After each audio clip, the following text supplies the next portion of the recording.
Hello, hello, and welcome. I am excited to be here with you yet again for another live lecture. This topic tonight is going to be ineffective myofunctional therapy. So, a lot of times, you know what, before we even jump into that, let me welcome you in appropriately. Okay. So, give me a hi, hello in the comments and just let me know you can hear me, you can see me. And we'll go from there as long as everybody can hear and see me. Hi, hello, welcome. Okay, so I want to start out by just reminding you that if you're watching on YouTube, subscribe, like, comment. All of this just really helps to grow the viewership, grow the channel, and then that just keeps everything just going and flowing smoothly. If you're watching this on LinkedIn, thank you for watching it on LinkedIn. I hope we're connected. If we're not connected, please connect, hit that button and connect, and or just follow me on LinkedIn. That way you get all the notifications about these live lectures. All right, let's dive in. This one should be interesting. I'm going to start off a little bit differently than how we typically do. Okay, I know that in a lot of the groups, and it used to be a point of frustration for me. And I think that's a big part of why I really jumped in with teaching myofunctional therapy, with talking about modalities and all sorts of stuff. It's frustrating at times, or it used to be. I get the frustration. It used to be very frustrating at times to go online and you go into the OMT groups, and it's all these people asking questions about, I'm stuck here. I have this patient that's this, XYZ. I'm not making any progress. I don't know what to do to start this case. What would you do about XYZ? Has anybody ever worked with this? And it's a lot of different back and forth with people just trying to figure out what's going on with their clients, how they can be more effective, are they able to work with them efficiently. So here's the thing, all of that and concerns about that, those are valid. These are very real possibilities. You could be stuck on a case. It doesn't have to be that, oh, you didn't have very good introductory education. It doesn't have to be you don't know how to troubleshoot, whatever. Maybe you're just looking for some more outside and external input, which is fine, because when you're not making progress, that's a very valid concern.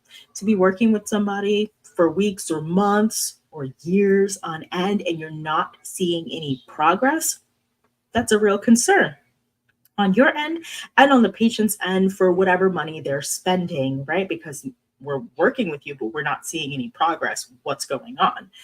There's a lot of different reasons. There's really numerous reasons. I'm going to give you the top three, but there are numerous reasons why you might not be making progress. And every single reason why you're not making progress is valid. Oral myofunctional therapy is not new. It's also not super scientifically sound. And it's just something that I would say is, up to a lot of different factors. A lot of your patients are going to present, every patient, I'm going to say, is going to present entirely different from the other one. So it doesn't matter what it is you're presenting with. You might have a point where you hit a roadblock and you really have to assess what's going on. So let's take our myo eyes off, because all the time I'm always seeing stuff about myo eyes. We have our myo eyes and we can't turn it off. And once we see it, we can't stop seeing it. That's fine and all, but you need to stop seeing it at some point in time. You need to be able to look at people objectively, because there's a lot of different reasons why things might occur, and you might waste more time and brain power trying to determine things in a way that's maybe an overthought, when simple sometimes is easier. Okay. So I was streaming through YouTube the other day looking for stuff. I'm always researching, I'm always looking for information, I'm always looking to learn. And I watch a lot of videos on sleep and listen to sleep experts, and I'm trying to grow and grow and grow myself. I found this very interesting video, and it really drove home what tonight's live is. Okay. So I'm going to start this out. I'm going to try not to play too much of it for you. I might play maybe the first 5 to 7 minutes of it. Just hang in there with me. I'm going to explain it all. It'll all come together, but let's watch.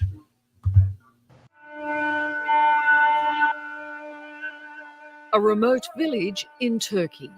Here, hidden from the world, lives an extraordinary family. A family whose very existence could rewrite the evolution textbooks. I was really fascinated.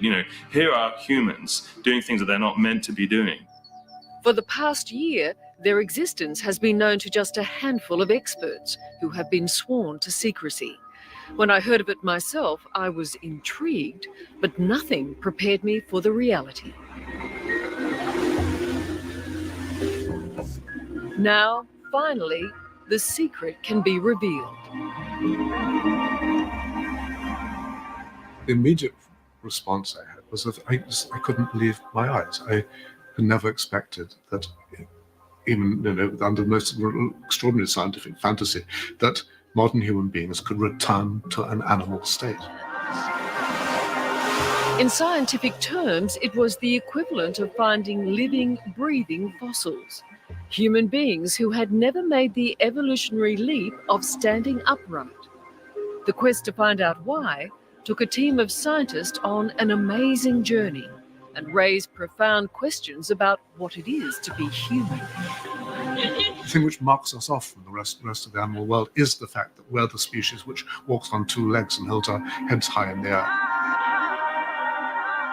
It's what defines us as human beings. In many ways, yes, of course, there's language and all sorts of other things too, but it's terribly important to our sense of ourselves as being different from others in the animal kingdom. These people cross that boundary. Professor Nick Humphrey is an evolutionary psychologist. He first heard of the family through a medical paper produced by Turkish scientists. It looked as if we really did have something rather like a throwback in evolution, a turning back of the evolutionary clock. And the Turkish professor who invited us there, that's the way he thought about it. And in fact, others in the scientific community took up that line and said, yes, here for all the world is a genetic problem which has undone the last 3 million years of evolution and returned them to a primitive stage. It sounded like the anthropological find of the millennium, a once-in-a-lifetime discovery that scientists dream of. If the family proved to be true quadrupeds, walking on all fours, they may provide the elusive missing link between man and ape. Humphrey set out for Turkey with a scientific team to record his findings. This is a very exciting. Okay, so what we have is a family of people who are quadrupeds, for lack of a better term. They walk on hands and feet. There are 4 girls, 2 boys, and it's 6 of these children that are walking in this same manner. There also might be potentially some other things going on, genetic defects and, developmental issues or delays, right? So scientists really excited to see this, and I was thrilled and fascinated too. Let me know if you were fascinated, because I was incredibly fascinated by this thing. In fact, I first thought it wasn't real. I was like, this has to be some sort of like big prank that they were pulling, or somebody did some AI. Like, it almost didn't look real how natural the walk was, especially when they're walking over rocks and stuff like that with their hands. But the hands actually wound up being so thick in that like keratin layer of the palm, to the point where it really matched the soles of the feet, where it became just so hardened and stiff, and they would walk with their fingers up. So the fingers are up so that they don't get the fingers damaged, right? And they could still do other things. So there would be sitting is fine, and they would be able to, utilize the hands, but never for walking. And so immediately scientists, there are 3 different major hypotheses, okay? 3 right off the bat. So I'm going to kind of summarize a big chunk of that video. If anybody would like the link for the video, let me know, and I'll share that with you separately. Okay, so first, what's going on genetically? There's got to be something going on. There's a genetic disorder of some type. The parents are actually second cousins that married and reproduced. And so in marriage and reproduction, there's a bit of incest there, but they're second cousins. They're not first cousins. So it's a bit of incest, but not a lot. So they figure that maybe those children picked up a recessive gene. Those children, actually, they tested the blood and the DNA and whatever. They didn't pick up some recessive gene. Yes, there are some other things going on, but nothing that would be distinct to why they are walking quadruped. It just didn't make sense. Have they just devolved as human beings? Have they not adapted in the same way that, human evolution tends to have, where we want to be upright and head high and so forth, like the scientists said?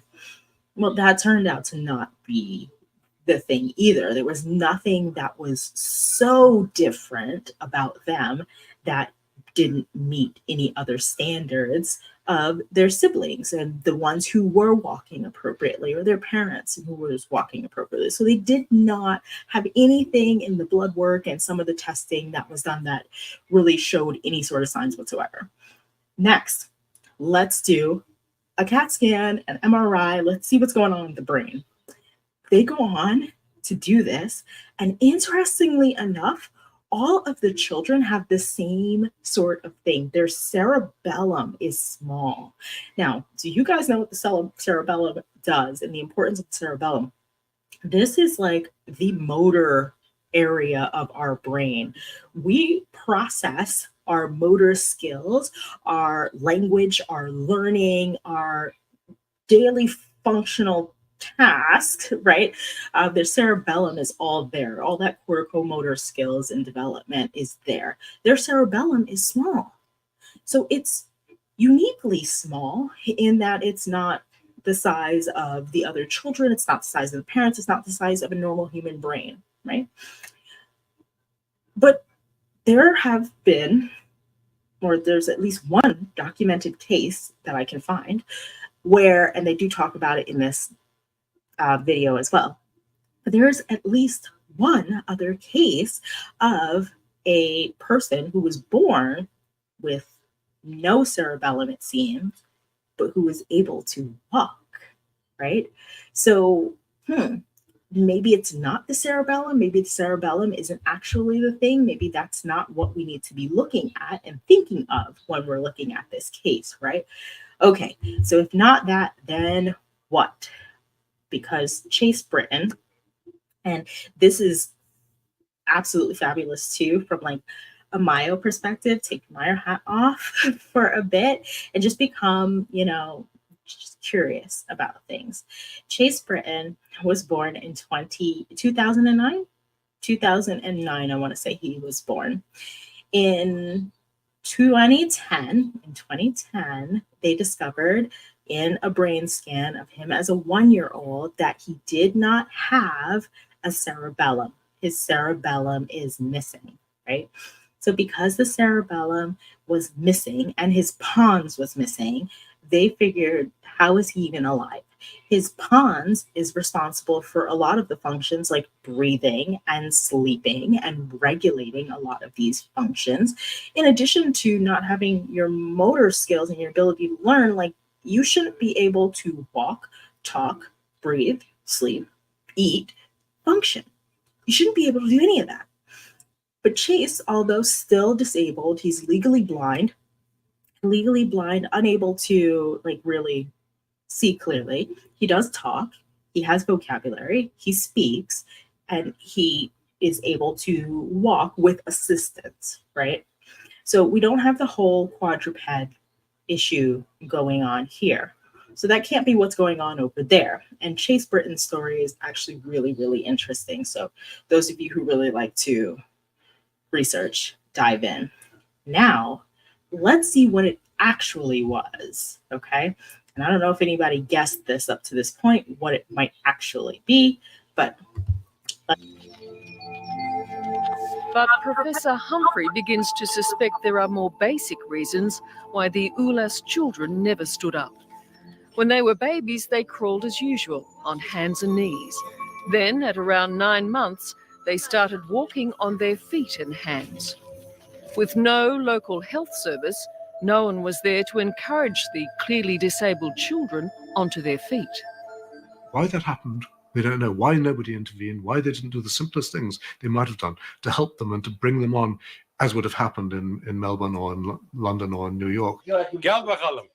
Incredibly, no one had even thought to provide them with a $30 walking frame. Within a few hours, there was an astonishing transformation. The children who had never taken a step upright on two legs were using this frame to walk across the room with such delight in their faces and a sense of achievement and of having suddenly made a breakthrough into the world they never imagined they could ever enter. Like mind-blowing. Before the scientific team left, it arranged for a physiotherapist to examine the children and installed parallel bars in the yard to encourage them upright. The possibility of walking gives new hope to the family. A big thing. A huge thing. Hadja tells the team if she could walk properly, she could go to dances and meet a husband. Yeah, she would love to go to her own wedding.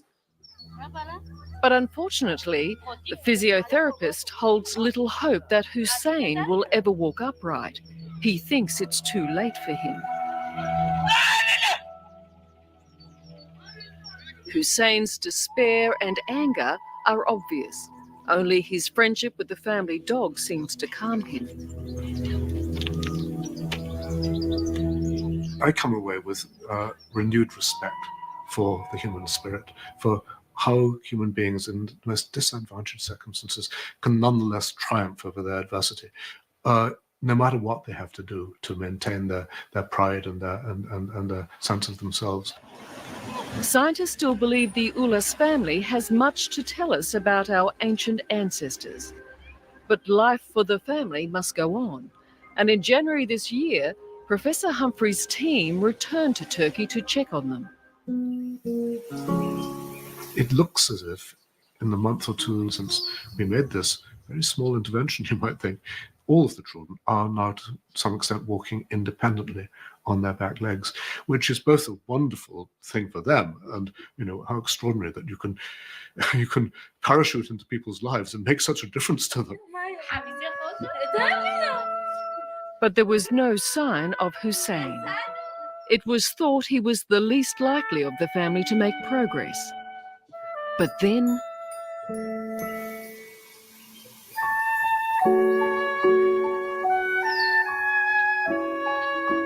they had come to document a missing link in our evolutionary chain and found another. The moment our ancestors stood up and became a man. How fantastic. Like, what a great way. Thanks for watching to our end. channel. Oh my God. You can exclusive 60 Oh minutes gosh. content. Sorry. Just trying to advance my slide and it doesn't want to move. There we go. How fantastically wonderful and absolutely simple in a month or two. These are people from ages 18 to their 40s, okay, who had their whole life been walking like this. All these complicated tests, over examined what was the cause to get to the simple, did anybody ever help them stand up? Were there any sort of tools placed that may have facilitated this? Like, there's a number of things that really could be so simple as an intervention to kind of just be the kink in the chain that you need.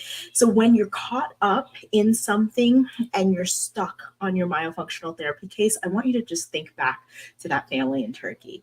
And I want you to think about how you may be overanalyzing the situation or what you may have missed, something that could be so very simple in a resolve.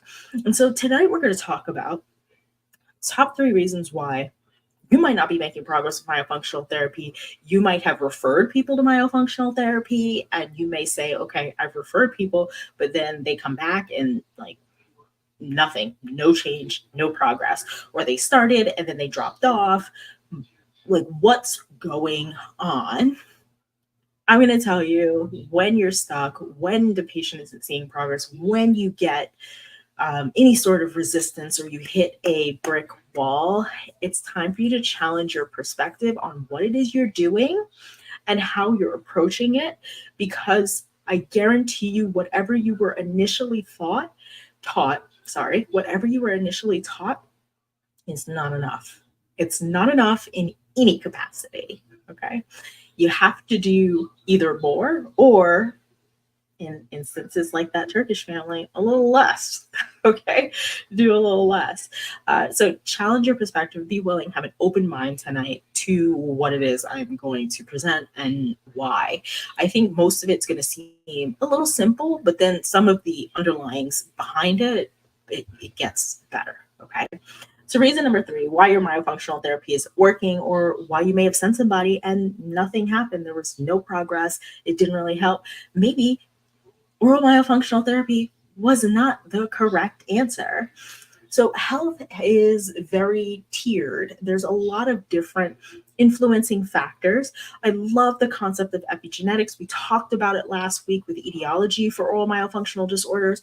Oral myofunctional disorders are really all just manifestations of something greater going on, right? So as a result, you're seeing bruxism. As a result, you're getting a tongue thrust. As a result, you're having an oral myofunctional disorder. But what's going on that's a little deeper? How did we get here? You'll never be able to put all the pieces together. And I guarantee you that even if you start putting pieces together and you start attempting, like if you start trying to puzzle piece your own life story and how you got to wherever you are, there are things that you're missing. There are things you would have never thought about, things that impact mental health, things that impact your overall like digestive health, your overall systemic health. Okay.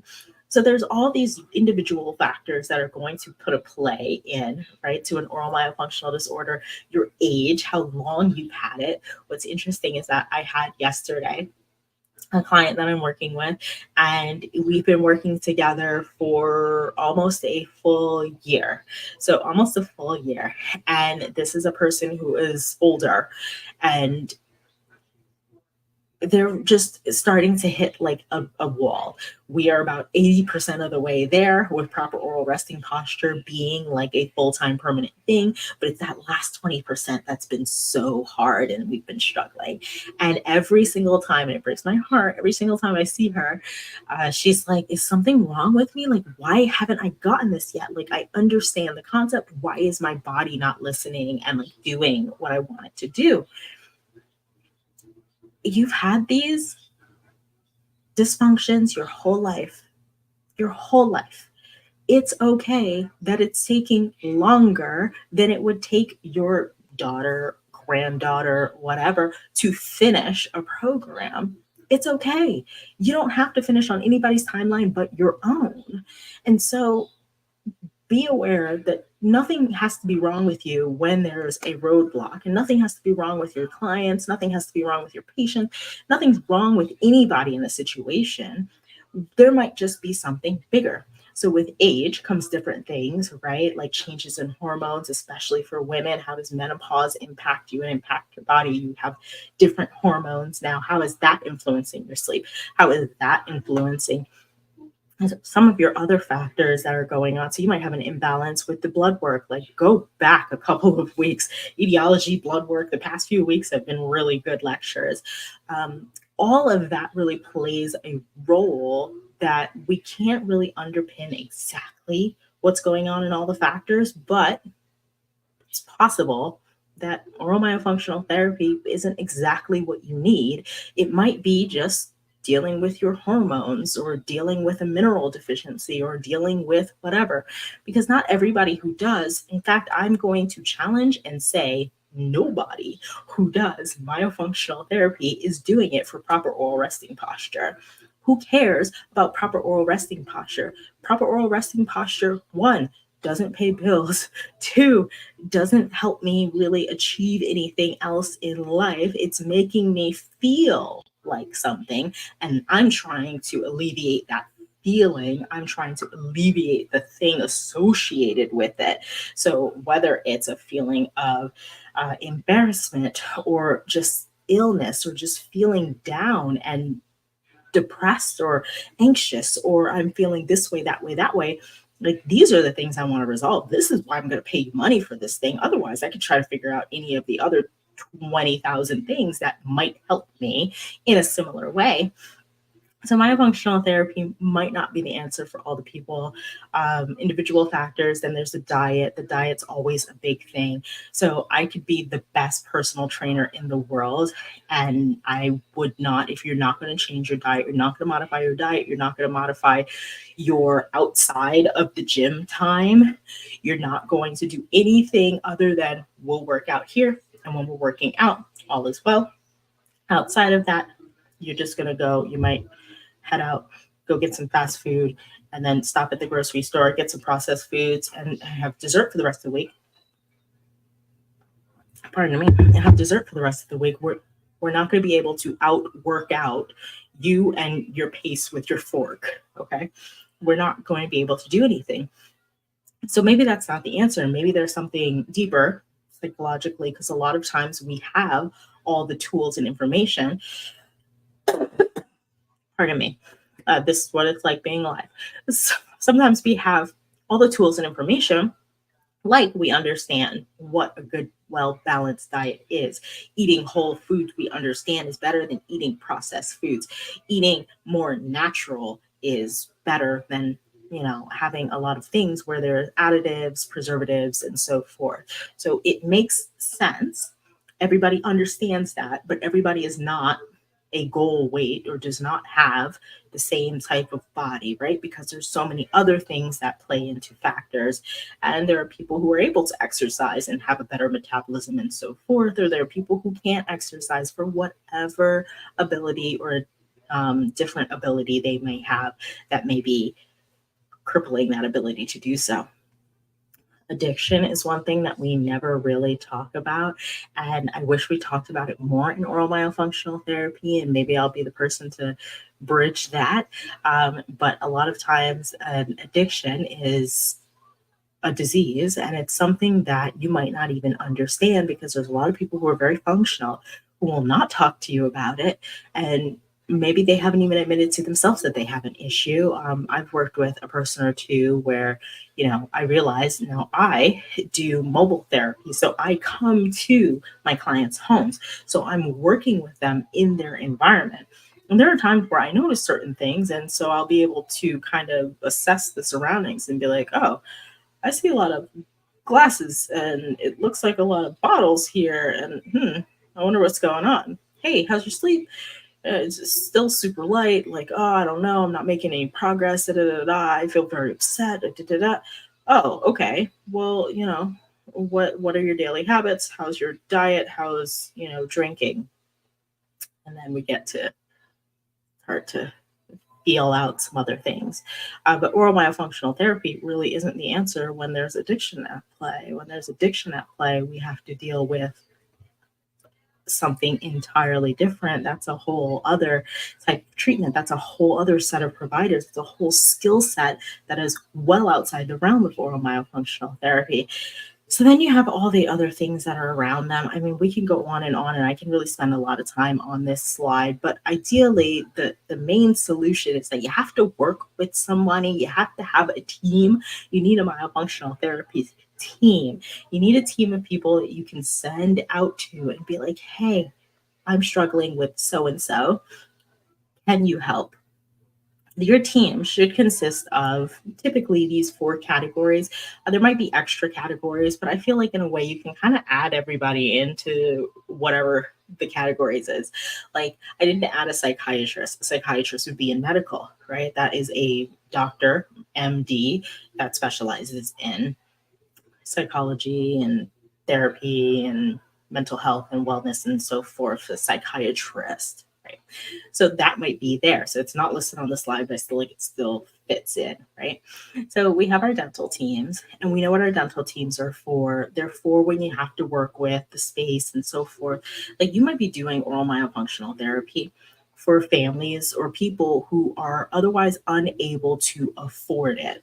So, access to care is a huge thing in myofunctional therapy. And I never want us to get to the point where it becomes so inaccessible that we have large quantities of people who cannot ever achieve therapy as a resource. But we have some people who need to maybe sequence how they're going to deal with their treatment. They need to do all the things. They need to see all the people on the team. And maybe they're just saying, okay, I just want to start with the myo, see how far that gets me, and then do other things. That's all well and good. They're well within their right to decline to see whoever it is you're recommending and sending them to on your team. They're well within their rights to decline to see anyone outside of your team. If you still work with them, it's just something that has to be understood on both ends that you don't know where this is going. It could wind up in a roadblock, right?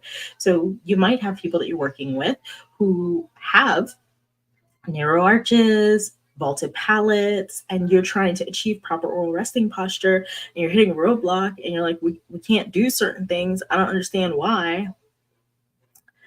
Because you don't have the space. You don't have the space to do it. You're just not going to be able to achieve what it is you'd like to achieve. Now, could you optimize where they are and then just kind of leave it and hope for the best? Sure. Is that the best way to do things? No. But you're going to hit a roadblock if you don't send them to somebody who can structurally address what's going on at the root cause. Is that now there's hard tissue and structures that need to be moved, sutures that need to be broken, things that have to be done.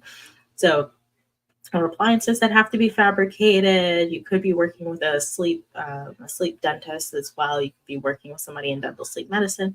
But dental, you're going to need a team for all of your structural things: TOTS, appliances, expansion, surgery, or an oral surgeon would definitely be in that dental team. Could also be medical as well. Your medical team, it's always great to have a physician, but even more so than physician, I love naturopaths. So an ND has to have an ND by their name, okay? Not an M as in Michael, N as in Nancy, an ND, because they are more natural and holistic in their providers. So we love a good biological dentist. We love a good naturopath. A naturopathic physician is going to be able to do everything that a regular physician can do, but with the added bonus and benefit of being able to, look at you as like a solution in some way, shape, or another for a particular thing.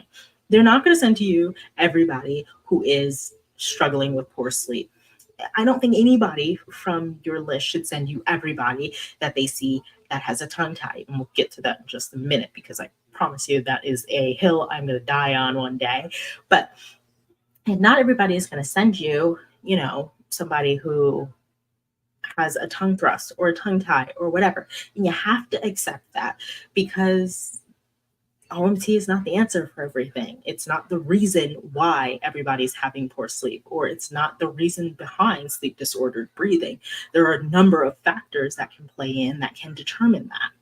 Motor or feeding specialists are all of your wonderful specialists who are going to come in on the team and deal with these things that you can't deal with. Hypotonia.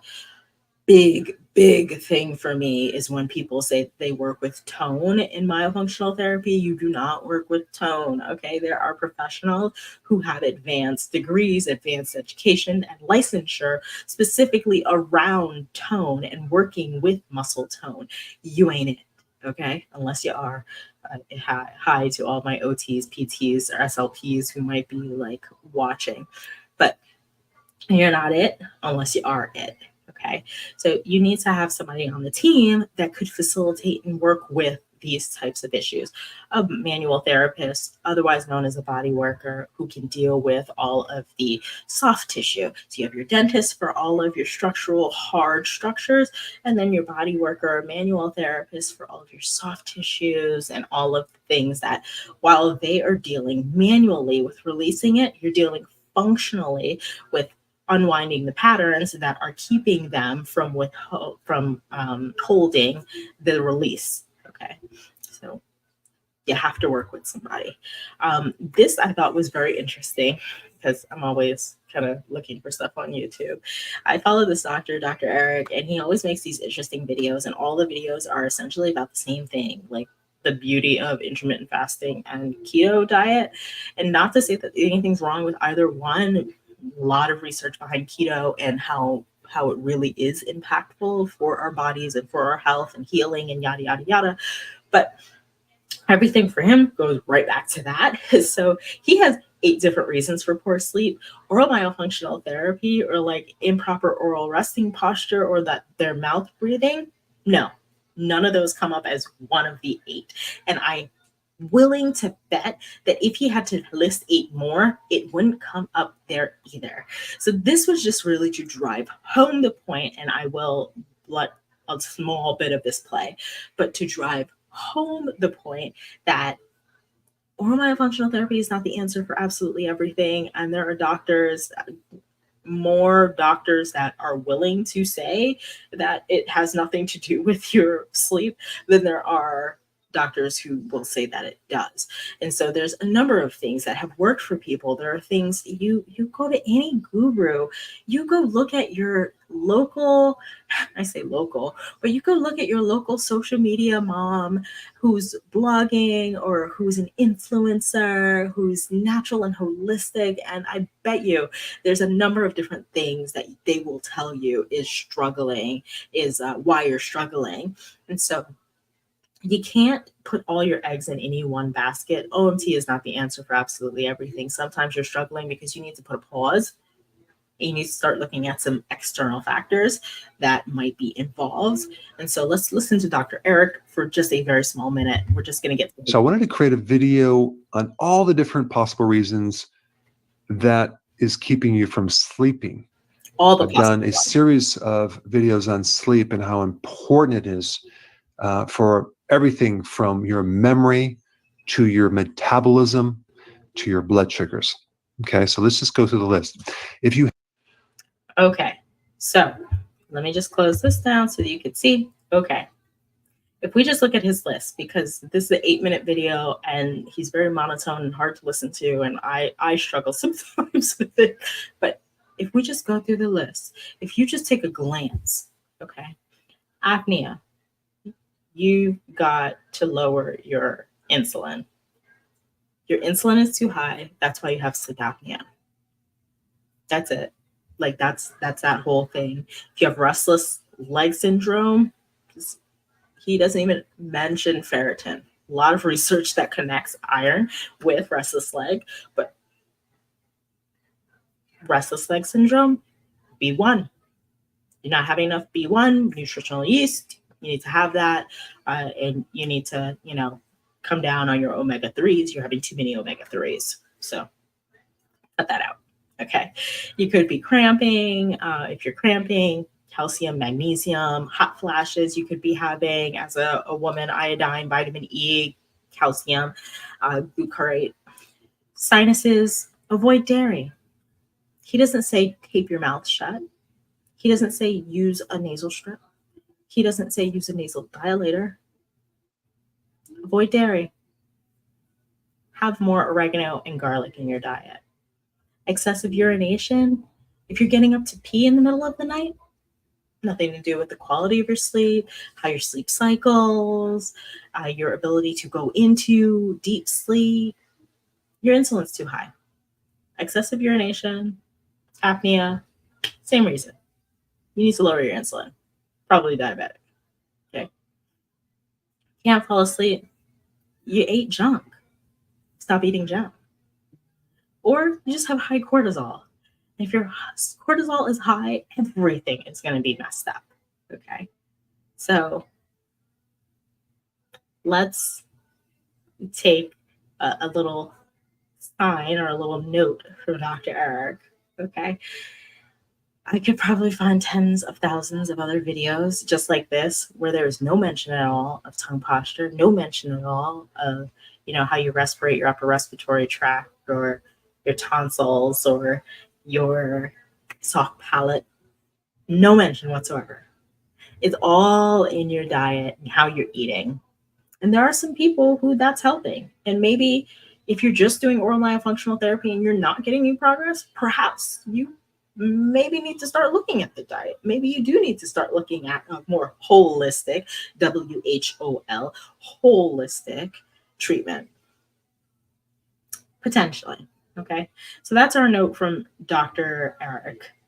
And I'm going to just move on from Dr. Eric because there's a lot there that we could talk about. We're not going to talk about it right now. Okay. So, reason number 2. You're just trying to do OMT and nothing else. Let's say you get your team in, let's say you don't have your team, they're working and they're only working with you, or you do have your team in and you're really just trying to do your program, but you're not getting any progress with your likely cookie cutter program or your oral myofunctional therapy exercises. Why am I not getting any progress? It's probably because there's so many alternative practices. Like myofunctional therapy already in and of itself is like an alternative modality. To not pair it with other alternative modalities seems kind of wild to me, and why there's not enough talk about it is also extremely wild to me. There's like one breathing modality that is promoted and everybody just kind of hush hush everything else. Shh, don't talk about the fact that there are dozens of other ones. Don't talk about that. We only want to do this one. Don't talk about the fact that we need to be dealing with the energy and their energy work. Let's not talk about the fact that acupuncture really does help with the energy meridians to be able to free up their space, because if their body is at the wrong energy, like if they're at a different sort of status quo, they won't be able to oxygenate correctly. So we know our bodies are electric. You know that. I mean, that's simple, like science. Our neurons, they're firing and it's all electricity. And that if we're not at a certain voltage, your body cannot oxygenate appropriately.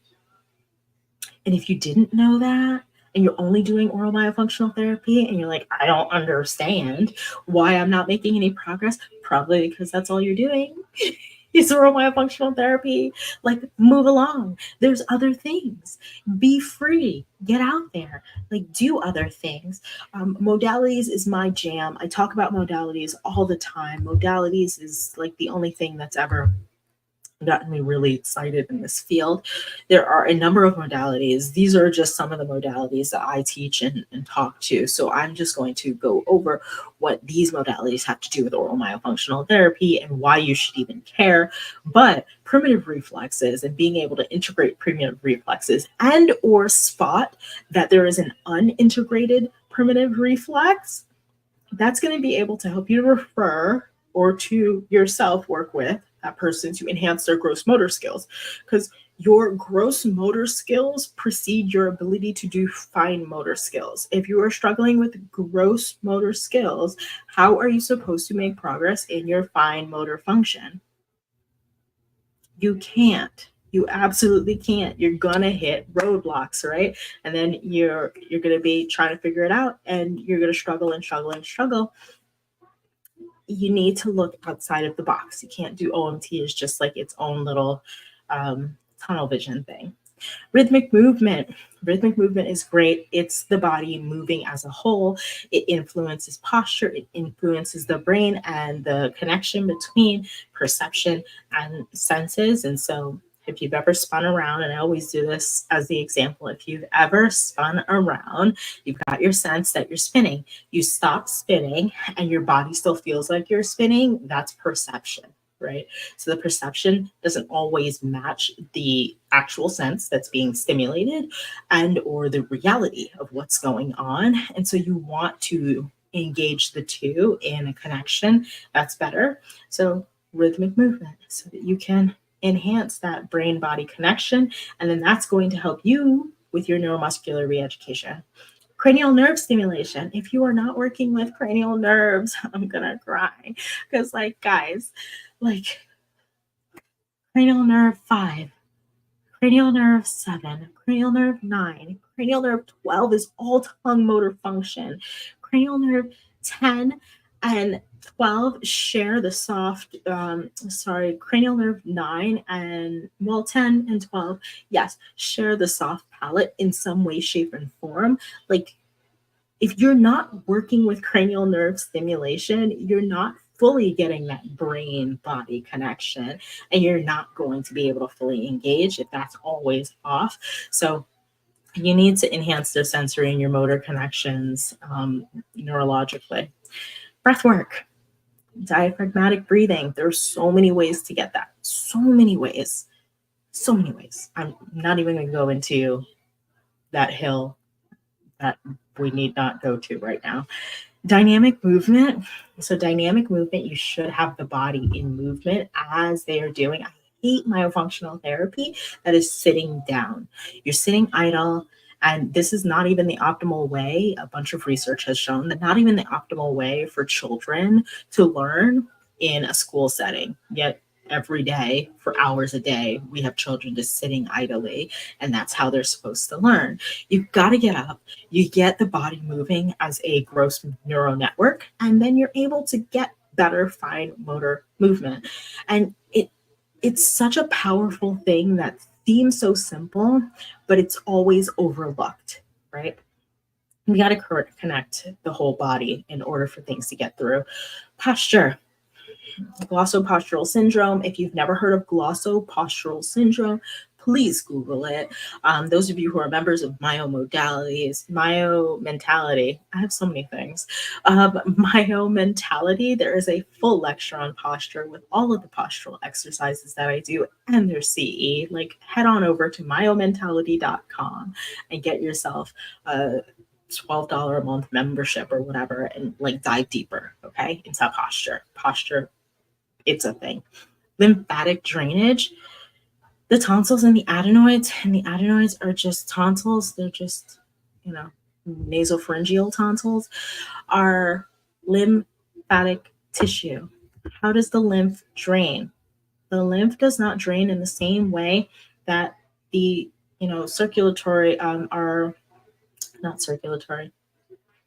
cardiovascular, there you go, our cardiovascular system moves, where it's moving in circulation, where it's circulated, and so everything's going to move. It's a pressure-based system for our lymph, and our lymph is not going to drain. So when you have enlarged tonsils and adenoids, where else is lymph caught?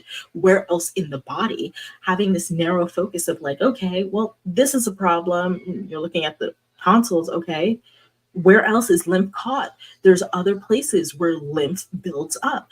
Is the whole system in need of a draining? And how can you help to facilitate that? And that might be the missing key for some of your families who are looking for more holistic options and solutions, and maybe are trying to, with whatever they can do, avoid surgery. That's not going to be the case for everybody. People can do lymphatic drainage all they want sometimes, and sometimes you just don't get anywhere and you have to do the surgery.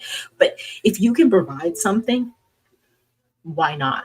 Right? So there's so many reasons why oral myofunctional therapy shouldn't be done alone, and we are way too advanced. Like, it is 2024, y'all. Y'all need to stop with all the we're just doing the myo and we're just going to work on some tongue exercises and then you're going to get up and you're going to go and you're going to be great. No, that is not a standard of excellence that I would like this field to continue to grow into. And we're never going to become a legitimate field with that kind of thinking. We have to expand how we're working if we're going to be seen as a legitimate field, because there's so much we're missing on a greater spectrum of education and learning that we need to do. Okay. So thank you for attending my TED Talk on that. All right. Reason number one, oral myofunctional therapy might not be working for your clients. It's because you had a singular focus, like you're working on just one little thing. And more often than not, that thing winds up being tongue-tied. So the dental industry as a whole becomes very laser focused on tongue-tie. That is why stuff like this happens, okay? You guys remember I don't know, not everybody remembers, but the New York Times article about, the booming business of cutting babies' tongues. In 2016, they did something bad about tongue ties. In 2018, they did something good. In 2020, like they came back, they're back and forth. They have no idea whether they believe it's good or bad, right? But everything that you find written about tongue tie procedures is all about the outcomes, that they didn't get the outcomes that they wanted to get from it. That's weird, because what do you expect from a surgical procedure that is cosmetic in nature and is just going to cut away this frenum? Are you expecting a magical outcome to just, like the angels fly in and now all of a sudden everything that was wrong with you is now unwound? Yes, there are magical videos and there's even magical articles about things like this, where this was also printed in New York Times, for those of you who are like, oh, we hate the New York Times, like whatever. There are magical things. This 6-year-old could barely speak, and within hours, 7, 8 hours of coming home, full sentences. And all they did was a tongue tie release. They did no therapeutic work beforehand, none at all. You'll watch YouTube and you'll see all these beautiful videos, and I love it. It's marketing. It's nothing short of marketing. All these videos of people who are like, oh, immediately all that tension released and whatever. And I tell my clients all the time, you can go online and you will find that there are hundreds, thousands of people who have won the lottery. If I go by the internet, that means if I go and purchase a lottery ticket, I'm going to win, because the internet is showing me everybody wins. So when I go on the tongue tie groups and when I go online and I see all of this, it just means that, yeah, if I get my tongue tie release, everything's going to be great. It's just going to all magically come together. Look, there's this video of this person it's happened to. There's this testimony of that person it's happened to. There's this article here that we've read. It should all come together, right? No, don't believe the hype, okay? It's not like winning. It is like winning the lottery. And that's what I like to say to all my clients, is that if you have a singular focus, I just want to know what I can do about my tongue tie. I don't want to have to do the before and the after and all the therapy and whatever. Or I only want to do the therapy before and after so that I can heal well and, enjoy my brand new life and body with this frenum removed, this like couple of millimeters of tissue taken out of my body. Well, okay, that's fine, but don't expect miracle outcomes from cosmetic surgery. If I were to get liposuction, I can't anticipate that I would then be a supermodel. I mean, I don't even know that that would be a one-to-one thing that I could just, oh, I'm done with my procedure. I've healed. Awesome. I can be a supermodel now, right?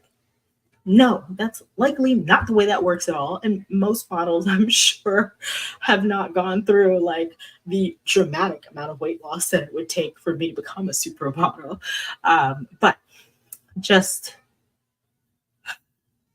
putting in your mind, okay, it's not magical. It doesn't all come together. Oral myofunctional therapy is fantastic. It's absolutely fantastic. I am a big believer in the therapy. The therapy model is phenomenal. But if you're doing it with a singular focus to just achieve an outcome like a cosmetic release, you're going to not see progress in most of those cases. You will see progress in some of those cases. And they'll be like, oh, wow, I got the person who won the lottery. All their tension is relieved. They'll never have to see a manual therapist again. Their life is amazing. They can speak clearly and breathe easy, and life is just better. But for most people, that's not the reality. That's not the reality. You're going to face struggles there, right? So I think if you really put into your brain and process that we are wonderful at what we do, but we're not everything. And oral myofunctional therapy cannot be everything for everyone. It can't be that you just do a myo program and everybody comes out beautiful. You're going to struggle and you're going to have instances where you're going to need help and support, where you're like, I don't know what I'm doing, or maybe I need to call in the support from my colleagues because I'm struggling, I'm stuck. And then you send out to your team, and maybe collectively as a team, you guys can't quite get it together. At least you know on multiple fronts what all the possibilities were and what all the different approaches were that you could have come at it, right? If you are still stuck at the point where, and I'll tell you, I very rarely am ever stuck. We're always making progress. And so I've never hit like a roadblock where it's just not working at all. We might hit like my older patients where it just takes longer for things to integrate and habituate. That's a thing. But when I work with my team collaboratively, when there is a full program and not just like some abbreviated, okay, let's just touch up on this so that we can get our tongue tie release done and then yay. And, you know, more often than not, I'm integrating cranial nerves before I even start a myofunctional therapy program. So we're talking breath work, cranial nerves, and then we can maybe do some tongue exercises if you get past this first part of whatever it is we have to do. But it's a process. It's a process, you guys. It's not going to be something that happens overnight. It's not going to be something where you're going to feel really great immediately after you've, you know, worked with every single person. It's a process. And so I want you to just be reflective. I want you to think about that family, the Turkish family that we talked about, the Turkish family, and how simple the solution was. You just need to add in something else. There's something that you're missing, and you just need to seek out what that solution might be. So hopefully you've learned something very important today. If you did not, let me know. But I look forward to being with you guys again next week. If you have any questions, if you need to know like where you can learn more, if you just want to kind of bounce some things off of me, let's chat. Schedule a chat. It's on the banner below. It's a bit.ly link, bit.ly/chat with Carice. And I'm happy to chat with you and to kind of get you over the humps and to help you make better referrals for those of you, I see you, for those of you who are only making referrals and just really wanted to know what it is that you could talk to those patients about who are coming back to your chair or coming back to your office and saying, hey, I tried it. It didn't work out for me. Well, these might be some of the reasons why. Okay. It's been fantastic being with you. I look forward to seeing you again next week for whatever the topic's going to be. Everybody have a fantastic evening and take care.